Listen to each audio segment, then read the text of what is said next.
Hey, what's up, everybody? It's Joseph Ward, and welcome to my own The Shoulders of Giants YouTube channel. Thank you for joining me. Make sure you subscribe to this channel. Make sure you share this channel and that notification button. Click that notification button so every time I drop a new video, you will know what's going on. African history at your fingertips. Through this channel, you're getting biographies of your sung and unsung heroes right at your fingertips. So tell a friend to tell a friend to tell a friend to tell a friend about On the Shoulders of Giants, where you can learn about yourself and we tell our own stories. Peace out.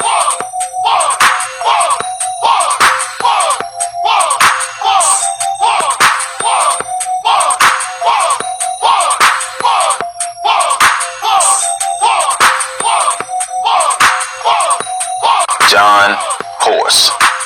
The legend John Horse was born near Micanopy, Florida during the time of the War of 1812.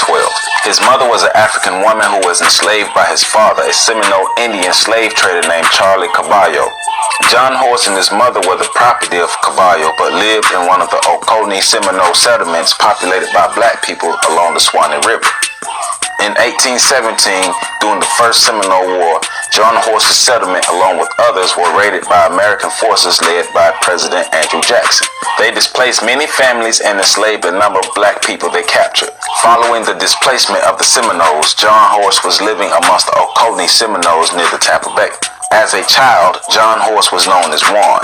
He earned the name Gopher John after it was discovered that he was swindling a personal cook by selling him the same tortoise, pretending it was different tortoises in exchange for the cook's meals. The particular tortoise he was using was the Gopher tortoise. As John Horse grew into manhood, he would join his fellow Seminole warriors in their fight against the American forces.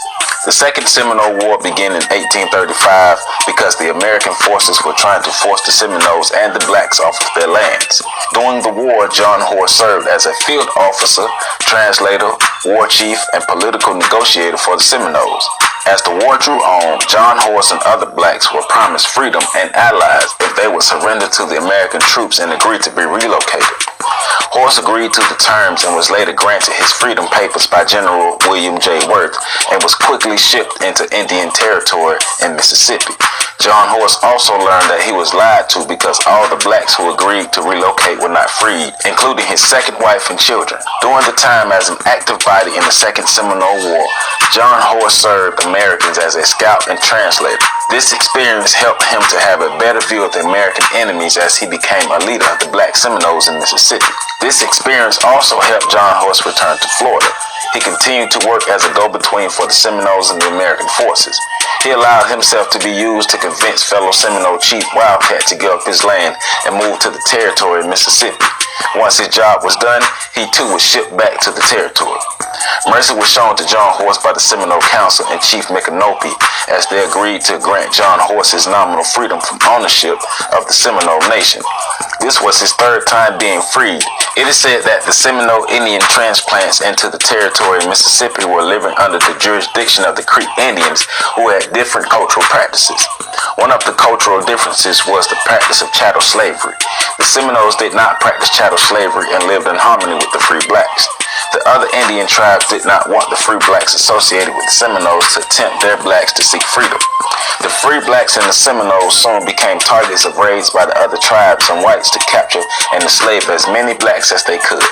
This prompted John Horse and Wildcat to organize and resist the raids. When Seminole War Chief Dembo Factor was captured, John Horse, Wildcat, and the Creek Council protested the kidnapping and eventually won the release of Dembo Factor.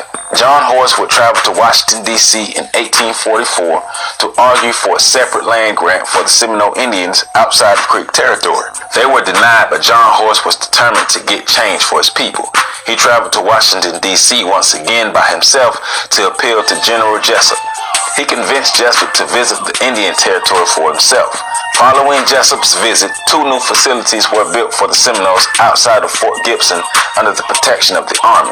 Large numbers of Seminoles moved into the facilities, but they still lived under the threats of raids by the Creeks, whites, and others. Once, John Horse was attacked and shot by what was considered as a Creek assassination attempt. After the attack, John and his family moved back into the walls of the fort. Marcellus and William Duval were two white men with connections in Washington, D.C., working to reinstate freed black slaves as chattel slaves.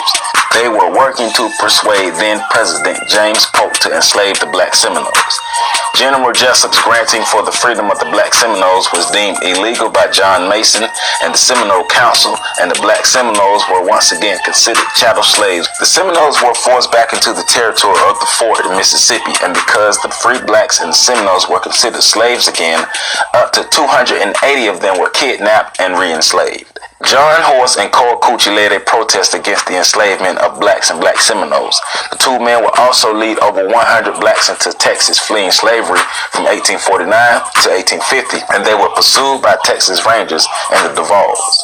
John Horse and Cole Coochie had a brief encounter with Comanche forces, but managed to escape and meet up with Major John L. Sprague at the springs of Las Moras, close to the Mexican border.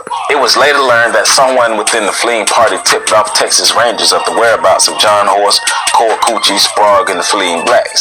Trying desperately to reach free lands, the fleeing blacks made a dash for the Mexican border. As they reached the Rio Grande, the Texas Rangers had caught up with them, but not soon enough. The blacks made it across the river and connected with Mexican officials in the state of Coahuila. In exchange for their hospitality, John Horse and his band agreed to help Mexico fight off any raids from Texas. In 1882, one of his last fights as a 70-year-old came when the land the Mexican government promised the Seminoles was being threatened by greedy landowners. John Horse rode into Mexico City to secure written agreements giving the land to the Seminoles. Unfortunately, he died during his mission, but it was typical of the type of man he had become. John Horse had no problem putting the safety of his people over his own safety. He made some questionable moves during his time as a Seminole leader, some which led to increased hardships for his people, but ultimately he understood that the freedom of black people was more important to him than anything else. John Horse, we proudly stand on your shoulders.